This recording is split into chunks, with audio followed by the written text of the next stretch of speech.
आज हम लोग विविध पढ़ेंगे, ठीक ना। पहले क्लास में हम लोग विविध देख चुके थे।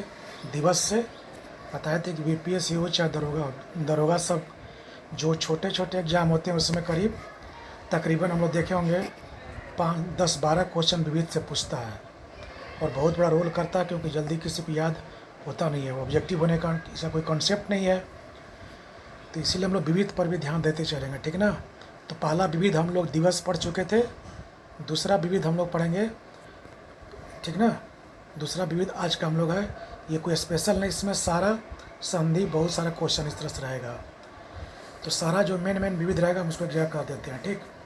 आज पहला समय देखते हुए तेज़ी से करते हम लोग कि करंट का ही वीडियो बनाना है, ठीक। चौथा करंट हमारा वीडियो चलेगा और ये विविध 2 होगा, ठीक है। चलो, पहला पंचशील। पंचशील व्यवस्था के संदर्भ में क्या विशेषता है? तो पंच मैंने क्या होता है 5, शील मैंने क्या होता है आचरण। 5 आचरण करना है। तो इसमें देखो ये इसका आंसर एक क्वेश्चन आ चुका है। देशों के मध्य मित्रता और शांति बरतना है। तो 5 आचरण में से एक आचरण ये भी है। जैसे देखो पंचशील समझौते जो हुआ था उसके 5, ठीक ना, आचरण करना था चीन और भारत को। ये समझौता हुआ था 29 अप्रैल 1954 को था, ठीक ना। और किन 2 देशों के बीच हुआ था? ये भारत और चीन के बीच हुआ था, ठीक ना। इसके बाद भी पाकिस्तान ने हम पर 1962 में क्या कर दिया? अटैक कर दिया। तो पंचशील समझौता का हमेशा उल्लंघन करता है, देखो अभी भी उल्लंघन कर रहा हो, ठीक। जबकि इसमें क्या है 5 आचरण क्या है? पहला अखंडता और संप्रभुता। मैंने दोनों में से कोई देश एक दूसरे की अखंडता और संप्रभुता पर कोई आंच नहीं पहुंचाएगा, आंतरिक मामले में हस्तक्षेप नहीं करेगा, एक दूसरे पर आक्रमण नहीं करेगा, ठीक ना। तीसरा है चौथा परस्पर समानता और मित्रता व्यवहार बनाए रखेगा।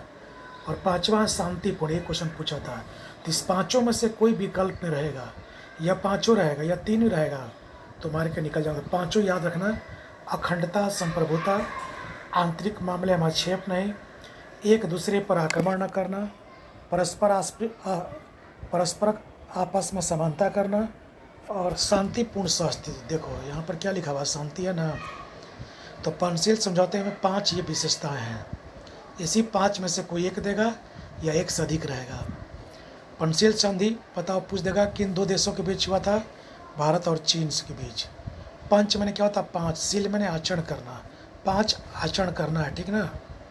लेकिन चीन अभी वर्तमान साम्राज्यवादी नीति के तहत इसको भुला गया है। ये कब हुआ था? 29 अप्रैल 1954 को। डेट के साथ रखना याद, 29 अप्रैल 1954 को। नेक्स्ट, गुट निरपेक्ष, जिसका नाम है नैम। देखा होगा अंतर्राष्ट्रीय स्तर पर सेकेंड वर्ल्ड वार में जब 2 देशों के बीच आपस में गुट बन रहा था, तो इसी गुट के कारण सेकेंड वर्ल्ड वार हो गया, ठीक। तो भारत कहा कि अगला कोई वर्ल्ड वार ना हो, इसके लिए गुट बनना ही नहीं चाहिए।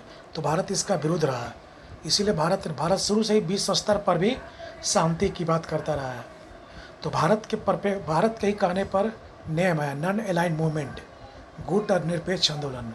यानी हम लोग किसी गुट में नहीं रहेंगे। जब विश्व दुनिया 2 देश गुट में बटेगा तो हम लोग किसी गुट में नहीं रहना, ठीक। ये कब हुआ था? 1961 में शुरू हुआ था, ठीक। कहाँ पर? बेलग्रेड। हेडक्वार्टर इसका कहाँ है? बेलग्रेड में, यूगोस्लाविया में है। कहाँ पर? यूगोस्लाविया, ठीक। गुट निरपेक्ष आंदोलन का शुभारंभ बताओ कौन कौन देश शामिल थे? तो 3 देश थे शामिल। भारत की तरफ से नेहरू थे जो पीएम थे, मिस्र की तरफ से नासिर जो राष्ट्रपति थे, और यूगोस्लाविया की तरफ से टिटो मार्शल थे जो राष्ट्रपति थे। तो पूछता ये तीनों भी, ठीक। गुट निरपेक्ष आंदोलन की अध्यक्षता किसने किया था? तो टिटो मार्शल ने किया था, इसकी अध्यक्षता कर रहे थे। लेकिन प्रस्ताव किसने कहा था कि होना चाहिए? तो भारत ने। लेकिन उस सम्मेलन की अध्यक्षता कौन कर रहा था जहाँ पर ये प्रस्ताव रखा जा रहा था कि हम लोग हम लोग को एक गुट निरपेक्ष बनना चाहिए जिसमें कोई देश शामिल नहीं होगा। इसका समय समय पर क्या होता है? सम्मेलन होते रहता, ठीक ना। नेक्स्ट, 10वां अल्फांसो किस प्रकार का एक प्रकार का आम है? ये बीपीएससी में पूछ चुका है। तो अल्फांसो प्रकार क्या आम है जो दक्षिण भारत में पाया था, खासकर महाराष्ट्र में। काफ़ी महंगा होता है, देखता होगा बिग बाज़ार में जाता होगा, देखता होगा एक आम का हम लोग पूछे थे दाम 60 रुपये बता रहा था। ये एक आम का सेब काफ़ी महंगा होता है। काफ़ी उन्नत क्वालिटी का होता है, काफ़ी प्रचुर मात्रा में इसमें विटामिन पाया था ए। दाभोल विद्युत परियोजना जो काफ़ी चर्चित है, एक समय में एनरॉन कंपनी द्वारा, जो यूएसओ का एनरॉन कंपनी था, काफ़ी विवादित रही थी, ठीक ना। इसने एनरॉन कंपनी द्वारा महाराष्ट्र में खोला जाता, लेकिन ये बंद हो गया। क्यों हो गया बंद? क्योंकि एनरॉन कंपनी ने कोई सुरक्षा का मानक तैयार नहीं किया था, इसलिए दबाव में आकर इस कंपनी को लौटना पड़ा और काफ़ी विद्रोह हुआ था। श्वेत पत्र क्या होता है, ठीक ना। तो सरकार जब किसी का बनता है तो विपक्षी लोग ये क्या कहता दस्तावेज पेश करो, श्वेत पत्र करो, जारी करो कि तुमने उसमें उस महत्वपूर्ण बिंदु पर तुमने क्या क्या अब तक किया है। तो श्वेत पत्र से पता चल जाता है कि सरकार ने अब तक उस विषय पर क्या किया है, ठीक। इसीलिए हर विपक्षी लोग श्वेत पत्र जारी करवाता है, किसके द्वारा? सरकार द्वारा, किसी भी महत्वपूर्ण बिंदु पर। उसमें सरकार क्या करती है? अपना एक दस्तावेज बताती है, जो पूछे गए प्रश्न होते हैं कि आपको कैसे इसका जवाब देना है। भारत के किस राज्य में निरक्षरों की संख्या अधिक है? तो यूपी में। तो संख्या के मामले में कौन होगा? यूपी। परसेंटेज बोलेगा तो बिहार बोलना, ठीक। विद्या वाहिनी का संबंध किससे था? तो कंप्यूटर शिक्षा से था। तो हमारे जो अटल बिहारी वाजपेयी थे, उन्होंने कहा था कि प्रत्येक भारतीयों को कंप्यूटर शिक्षा होनी जरूरी है। नेक्स्ट, ऑपरेशन ब्लैक बोर्ड काफ़ी चर्चा में था, का संबंध किससे था? यह 1987 में प्रारंभ हुआ था कि प्रारंभिक स्तर पर जब बच्चों को हम शिक्षित करेंगे, तभी वो आगे बढ़ करके एक उन्नत सोच का विकास करेंगे, साक्षरता दर हमारा बढ़ेगा। तो प्रारंभिक शिक्षा को क्या करना? बढ़ावा देना है, ठीक। राष्ट्रगान पहली बार कब और कहाँ गया है? तो 27 दिसंबर 1911 को कलकत्ता अधिवेशन में गाया गया था, ठीक ना। इसके रचयिता पूछेगा तो कौन है? तो रविन्द्रनाथ टैगोर थे। इसका प्रकाशन पहली बार इस गान का किस पुस्तिका में हुआ था? तो तत्वबोधिनी में 1912 में। भारत सरकार ने इस गान को कब अपनाया? 24 जनवरी 1950 को, यानी संविधान लागू होने के 2 दिन पहले इसको अपना लिया गया था। इसके रचयिता कौन है? टैगोर, ठीक। भारत और बांग्लादेश के बीच बस सेवा शुरू हुआ था 19 जून 1999 को, कोलकाता से लेकर ढाका तक, ठीक ना। दिल्ली से लाहौर बस सेवा शुरू हुआ 20 फरवरी 1999 को, दोनों 99 को हुआ है, एक हुआ जून में, एक हुआ फरवरी में। वंदे मातरम गीत के रचनाकार कौन थे? बंकिम चंद्र चटर्जी थे, जो आनंद मठ पुस्तक से लिया गया है। और इसको लिखने के बाद 1896 में कांग्रेस के कलकत्ता अधिवेशन में इसको क्या किया गया? गाया गया, ठीक। नेक्स्ट, आर्यभट्ट जो प्रथम भारतीय उपग्रह था, कब छोड़ा गया? तो 1975 को छोड़ा गया था, 19 अप्रैल, डेट के रखना याद। बैंकावर केंद्र से, उसमें भारत के पास कोई अपना केंद्र बिंदु नहीं था। अब ना भारत के पास केंद्र बिंदु उड़ीसा हो गया, चांदीपुर हो गया, इसे वो है श्रीहरिकोटा हो गया। कॉस्मस नामक रॉकेट से उसका, आज भारत के पास सब अपना रॉकेट भी है, सुना और PSL भी सब। शैक्षणिक, इसका उद्देश्य क्या था? इसी के उद्देश्य से आज शैक्षणिक टेलीविज़न का विकास हो पाया है। चिपको आंदोलन का संबंध किससे था? तो ब्रिटिश को बचाना था। जो अंग्रेज जब भारतीय लोग जब क्या कर रहे थे? वन की कटाई कर रहे थे, ताकि वहाँ चमोली के पास क्या करा जाए? नदी का विस्तार करना था, ये जल परिवहन के लिए, ये क्या कहते हैं उसको हम लोग, जल हाइड्रिकल के लिए। उसी के लिए चमोली में क्या हुआ था? वहाँ गंगा देवी ने क्या किया था? इसका विरोध किया, जो उत्तराखंड में पड़ता है। इसी गंगा देवी को प्रयास को आगे देखते हुए बहुगुणा ने इसको क्या अंतर्राष्ट्रीय स्तर पर इसका महत्व प्रदान किया। तो अंतर्राष्ट्रीय पहचान कौन दिवाया?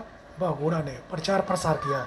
लेकिन शुरुआत कौन की? गंगा देवी ने। ये लोग करते क्या थे? वृक्ष को कटने से रोकने के लिए वृक्ष पर जाके चिपक देते कि काटना तो पहले हमको काटो। इसी का नाम पड़ा था चिपको आंदोलन, ठीक। कलिंग पुरस्कार दिया था किसके लिए? तो विज्ञान क्षेत्र में साइंस टेक को आगे बढ़ाने के लिए दिया था। इसका आरंभ हुआ था 1952 में। यूनेस्को संस्था जो विज्ञान के क्षेत्र में आगे बढ़ाती है, उसी के लिए कहा गया कि जो लोग विज्ञान के क्षेत्र को आगे बढ़ाते हैं या विज्ञान के क्षेत्र में कोई अच्छा ऐसा काम करते हैं जो अतुलनीय है, तो उनको कलिंग पुरस्कार से प्रतिवर्ष नवाजा जाता है। प्रथम मिला था लुइस ब्रोगली को, जो फ्रांस के थे। भारतीय लोगों को यह 8 बार मिल चुका है। नेक्स्ट, भारत और पाकिस्तान द्वारा शिमला समझौते पर हस्ताक्षर कब हुआ था? तो हिमाचल प्रदेश की राजधानी शिमला हुआ था। इंडिया की तरफ से इंदिरा गांधी थे, अब पाकिस्तान की तरफ से जुल्फिकार भुट्टो थे। जो हुआ था ना बांग्लादेश जिसमें अलग हुआ था, उसी के बाद की घटना यह है कि भारत और पाकिस्तान इस समझौते के तहत ये विचार किए कि भारतीय की संप्रभुता पर पाकिस्तान नहीं करेगा अटैक और पाकिस्तान की संप्रभुता पर भारतीय नहीं अटैक करेगा, ठीक ना। 2 जुलाई 1973 को हुआ था शिमला में। अंटार्कटिका में भारतीय अभियान, सुना होगा दक्षिणी गोलार्ध में जो अंटार्कटिका है और उत्तर गोलार्ध में आर्कटिक है। इसी अंटार्कटिका क्षेत्र में बताया था ना जीडीपी में कि भारत का अंटार्कटिका क्षेत्र है, भारत का अंतरिक्ष क्षेत्र है, ठीक ना, समुद्री क्षेत्र है, ये सब किस में आते हैं? जीडीपी में आते हैं, जीडीपी के क्षेत्र में आते हैं। तो अंटार्कटिका में भारतीय अभियान क्रम बताएं। अब तक 3 अभियान मेन हो चुका है। पहला 1983 में जो परावरण के लिए वहाँ पर प्रयोग करने के लिए लोग गया था, कासिम के नेतृत्व में। पूछता है पहला अंटार्कटिका अभियान किसके नेतृत्व में गया था लोग? कासिम के। इसका नाम रखा था दक्षिण गंगोत्री। फिर दूसरा अभियान गया 1988 में, इसका नाम रखा मैत्री। इसका काम क्या था? यहाँ पर ओजोन लेयर में परत में देखना कितना क्षरण हुआ ओजोन का। तीसरा था 2012 में, जिसका नाम था भारती। पीबीआई सब है। यहाँ क्या था कि नदी के जो बेसिन है, यहाँ पर नदी का जो बेसिन है उसमें कौन कौन से चट्टान पाए थे उसको पता लगाने के लिए। किस देश में एक ही पार्टी का शासित देश है? तो चीन में है। कम्युनिस्ट पार्टी इसको माओवादी बोलते हैं। वहाँ मात्र एक ही पार्टी का देश है। तो विश्व में एकमात्र देश चीन जहाँ पर एक ही पार्टी है। भारत का सर्वोत्तम सम्मान कौन है? भारत रत्न है, ठीक ना। जैसे क्या कौन देता है? भारतीय सर्वोत्तम राष्ट्रीय सेवा हेतु दिया था इसको। इसका प्रतीक चिन्ह क्या होता? पीपल का पत्ता की तरह एक प्रतीक चिन्ह मिलता है, ठीक ना। जो 2 जनवरी 1954 को यह आरंभ हुआ था। तो भारत रत्न आरंभ कब हुआ था? 2 जनवरी। प्रतीक चिन्ह के रूप में क्या मिलता? पीपल के पत्ता का निशान। पहले प्राप्तकर्ता कौन थे? रमन, राधा कृष्णन, राजगोपालाचारी। लेकिन सबसे पहले किसको मिला? क्रम से गए उसी दिन गए रमन को मिला, फिर दूसरा राधा कृष्णन को, तीसरा राजगोपालाचारी को। एक ही दिन में तीनों को मिला था, लेकिन सबसे पहले कौन गए थे? रमन लेने पुरस्कार। एकमात्र पाकिस्तानी या विदेशी कौन था? प्रथम विदेशी कौन था? अब्दुल गफ्फार को मिला। एकमात्र पाकिस्तानी और प्रथम विदेशी। और विदेशी को मिल चुका है। पहला संगीतकार कौन थे जिसको मिला था? सुब्बू लक्ष्मी को मिला था 1998 में। मरणोपरांत प्रथम मिला। ये सब मेंस में ये सब क्वेश्चन पूछता है, पीबीआई है। जब मेंस जाओगे दरोगा का, अच्छा किसी का जिसका ऑब्जेक्टिव होता है एसएससी का, तो इसी तरह सूट पटांग टाइप का क्वेश्चन पूछेगा। मरणोपरांत प्रथम किसको मिला? लाल बहादुर शास्त्री को। पहली महिला किसको मिली? इंदिरा गांधी को। पहला व्यवसायी रतन टाटा को। पहला फिल्मकार सत्यजीत रे को। पहला खिलाड़ी तेंदुलकर को। पढ़ लेना जरूर एक बार। नेक्स्ट, दूरदर्शन का दैनिक राष्ट्रीय कार्यक्रम कब आरंभ हुआ? मतलब दूरदर्शन पर दैनिक राष्ट्रीय कार्यक्रम तैयार बनता था 1984 से। भारत में रेडियो का प्रसारण कब शुरू हुआ?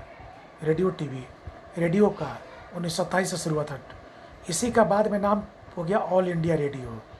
फिर उसी ऑल इंडिया रेडियो का नाम हो गया 1956 में आकाशवाणी हो गया, ठीक। तो आकाशवाणी के पहले इसका नाम क्या था? All India radio.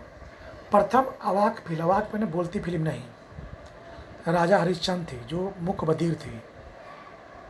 पहला बोलती फिल्म कौन थी? आलम आरा। इसको बोलते सबाक बोलते हैं, पहला बोलती फिल्म। भारत का प्रथम समाचार पत्र कौन था? बंगाल गजट था, ठीक ना। बंगाल गजट था जिसके संपादक थे अगस्टस हिक्की। 1780 में हुआ था। तो संपादक पूछ रहा था कौन बोलना है? Augustus Hickey. हिंदी का प्रथम समाचार पत्र कौन था? उदंड मार्तंड 1826 में। किस संगठन का मुख्यालय जेनेवा में है? तो WTO का है, वर्ल्ड ट्रेड ऑर्गेनाइजेशन का है, वर्ल्ड हेल्थ का भी है, वर्ल्ड लेबर का भी है, विश्व श्रम संगठन का भी वहीं पर मुख्यालय है। तो पूछ देगा कि 3 का है, तो पूछ देगा IMF का कहाँ है? तो न्यूयॉर्क में, वाशिंगटन में है, तो हटा देगा। परमाणु अप्रसार संधि किस वर्ष लागू हुई थी? 1970 में हुई थी। इसका मकसद क्या था? जिसको कहते हैं NPT, nuclear non proliferation treaty. इसमें क्या है कि परमाणु परीक्षण जो लोग करते हैं जिससे विश्व को युद्ध में खतरा है, इसको कम करने के लिए है। जो लोग इस पर संधि पर हस्ताक्षर कर देगा, भारत पर इस पर काफ़ी दबाव डाला गया था, जो इस संधि पर हस्ताक्षर कर देगा उसको परमाणु प्रसार नहीं कर सकता, हो यानी परमाणु का फैलाव नहीं कर सकता है। इससे क्या होगा कि परमाणु अटैक का खतरा बढ़ जा सकता है। चलो अब नोबेल प्राइज आओ। पहला नोबेल प्राइज पहला भारतीय कौन जीता था? रविंद्रनाथ टैगोर ने। किस पुस्तक से? गीतांजलि नामक पुस्तक से। कब हुआ था? 113 में। तो पूछ देगा साहित्य का पहली बार नोबेल प्राइज किसको मिला? तो रविंद्रनाथ टैगोर को मिला। ठीक। पहली महिला कौन थी? Mother Teresa. 1979 में शांति के लिए मिला था, सामाजिक कार्य के लिए मिला था, सामाजिक सद्भाव के लिए। पहले अर्थशास्त्री कौन थे? अमर्त्य सेन। इनका डेट रखना याद, 1998 में मिला था। किस शास्त्र के लिए? तो कल्याणवादी अर्थशास्त्री भी पूछा है बीपीएससी में। भौतिक में प्रथम कौन थे? प्रथम एशियाई भी थे, सीवी रमन। 1930 से मिला था। प्रकाश का प्रकीर्णन के लिए इन्होंने किया था कि प्रकाश कैसे रिफ्लेक्ट करता है, ठीक ना, प्रकीर्णन कारण। इन्हीं की स्मृति में राष्ट्रीय विज्ञान दिवस 28 फरवरी को मनाया था। कौन फरवरी को? 28 फरवरी को। ठीक। चलो भौतिक का नेक्स्ट पुरस्कार, दूसरा पुरस्कार चंद्रशेखर को मिला था 1983 में। ब्लैक होल थ्योरी पढ़ा होगा ज्योग्राफी में। ब्लैक होल थ्योरी जो होता है, ब्लैक क्षेत्र सिद्धांत, वही है। चिकित्सा के क्षेत्र में पहला किसको मिला था? हरि गोविंद खुराना को। सबको पता थे पिछले कोशिका में जीन संश्लेषण या प्रोटीन संश्लेषण क्या हुआ था, ठीक है, जीन संश्लेषण। चलो साहित्य का पहला पुरस्कार के साहित्य का दूसरा पुरस्कार किसको मिला था? तो BS न्यायपाल को, ठीक ना। फिर विज्ञान के क्षेत्र में किसको मिला था? तो राइबोसोम के बारे में पता लगाने के लिए वेंकट राजकिशन को मिला था। कैलाश सत्यार्थी को कब मिला था? 2014 का मिला था, ठीक ना। बच्चों पर यानी सब ये सौहार्द के लिए मिला था, बच्चों के विकास के लिए, शिक्षा के विकास के लिए। इसको मिला था, कोई यूसुफजई मलाला को मिला था पाकिस्तान की। दोनों को एक साथ मिला था। ठीक। नेक्स्ट, अर्थशास्त्र का नोबेल प्राइज़ दिया जाता है स्वीडन द्वारा, ठीक ना, स्टॉकहोम में मिलता है। ये 1969 में क्या मिला और 68 में यह लागू हुआ था। यही सबसे बाद में जुटा है। कुल 6 को नोबेल प्राइज़ मिलते हैं। पूछा कितने में? तो पहला औषधीय चिकित्सा के लिए, रसायन शास्त्र के लिए, भौतिक के लिए, साहित्य के लिए, शारीरिक क्रिया विज्ञान के लिए। ये 5 हो गए। एक नया ऐड हुआ कौन बाद में? और शास्त्र ऐड, ठीक ना, 68 में ऐड हुआ, लेकिन मिला कब? 1969 में। चलो अब क्या देखो, शांति का नोबेल प्राइज़, ये सारे जो नोबेल प्राइज़ मिलते हैं, ये सारे जो 5 नोबेल प्राइज़ मिलते हैं, देखो शांति का नोबेल प्राइज़ दिया था किसके द्वारा? ओस्लो, नॉर्वे द्वारा। और ये 5 प्राइज़ दिए थे स्वीडन द्वारा। तो ये 5 प्राइज़ स्वीडन द्वारा। शांति वाला कौन देता है? Norway, Oslo. चलो अब एक चीज़ और जान लो, उसमें पैसा खर्च होता है, सबको पता ही है कि पैसा मिलता, राशि मिलती है। तो अल्फ्रेड नोबेल साहब के नाम पर अक्षय निधि है, मतलब निधि में जमा होता है। और उसी राशि से क्या होता है? भौतिक का मिलता है, रसायन का मिलता है, चिकित्सा का मिलता है, शारीरिक क्रिया के लिए मिलता है और साहित्य शांति के लिए मिलता है। लेकिन अर्थशास्त्र जो है, इसका जो पैसा मिलता है वो central bank of India, central bank of Sweden है। स्वीडन के केंद्रीय बैंक के माध्यम से मिलता है। किसको? जो अर्थशास्त्र का पुरस्कार जीतते हैं, ठीक ना। ये कब जुड़ा? 68 में। मिलना कब शुरू हुआ? 69 में। अर्थशास्त्र का प्रथम नोबेल प्राइज़ किसको मिला था? तो टीन ब्रेगन और रेगनार को, ठीक ना, टीन ब्रेगन और रेगनार को मिला था अर्थव्यवस्था में गतिशीलता को लाने के लिए, कि कैसे अर्थव्यवस्था में गतिशीलता को आगे बढ़ाया जाए। ठीक। तो ध्यान रखना कितने कुल नोबेल प्राइज़ हैं? 6 हैं। शांति वाला कौन देता है? नॉर्वे। और सब कौन देता है? स्वीडन। चलो नोबेल अल्फ्रेड के पैसे से कौन कौन मिलता है? अर्थशास्त्र को छोड़कर। नेक्स्ट, विज्ञान की 2 शाखा, भौतिक और रासायनिक क्षेत्र में नोबेल प्राइज़ प्राप्त करने वाले पहले वैज्ञानिक कौन है? Madam Curie. ऐसे 4 और को मिल चुका है, ऐसे 4 और को मिल चुका है। इनके अलावा 5 लोगों को लगभग मिला है, जो 2 बार मिला है। एक बार इसको भौतिक के लिए मिला, एक बार रासायनिक क्षेत्र में मिला, जो पोलैंड की थी। तो 2 बार ये नोबेल प्राइज़ प्राप्त कर चुकी है, दोनों अलग अलग शाखा के लिए। ऐसे 4 और हैं जिनको 2 बार मिला नोबेल प्राइज़। ज्ञानपीठ पुरस्कार किस क्षेत्र में दिया था? तो साहित्य के क्षेत्र में। इसकी शुरुआत होती 1965 में, जिसके फाउंडेशन थे शांति प्रसाद जैन। प्रथम मिला था शंकर कुरूप को 1965 में मलयालम फिल्म के लिए। और पहली महिला थी आशा पूर्णा देवी, 1976 में साहित्य के लिए मिला, ठीक ना। तो मलयालम पुस्तक के लिए मिला था। ठीक। चलो अफ्रीका का गांधी किसको कहा था? नेल्सन मंडेला को। चीन का सन्यात सेन को। भारत का महात्मा गांधी को। और बिहार का मौलाना मजहरुल हक को कहा था। ठीक। राष्ट्रमंडल का महासचिव प्रथम भारतीय कौन बना था? कमलेश शर्मा। राष्ट्रमंडल सुना है ना, जो ब्रिटेन ने बनाया था, जो उसके कवि उपन्यास रहे थे, 2008 में इनको मिला था। ठीक।